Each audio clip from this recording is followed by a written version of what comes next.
Shqipëri. Jemi më në fund në play-offin e botrorit, një arritje historike kjo për kombëtaren shqiptare pas fitores në Andorra, gjithashtu mori një dhuratë skuadra kuqezi nga Anglia që mundi 2-0 Serbin, duke dhënë kështu mundësinë të besuarve të Silvinios të presin biletën për në play-offin e botrorit që do zhvillohet në mars, ndonse tashmë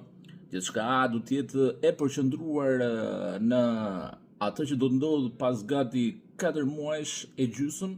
Gjithsesi duhet festuar kjo arritje që vjen për herë të parë në histori nga ana e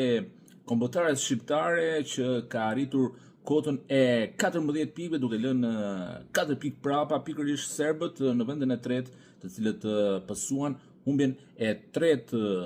në 5 ndeshjet e fundit, ndërkohë që nga ana e tyre kuqezit arritën fitoren e tretë radhësi duke ja dalë që të pozicionohen të dytët dhe duke u bërë të paarritshëm për përfaqësuesen serbe që tashmë unë ta konsideroj si një dështim këtë mos kualifikim në play-offin e botrorit, ndërkohë që nga ana tjetër për Shqipërinë padyshim që është një arritje historike që duhet festuar.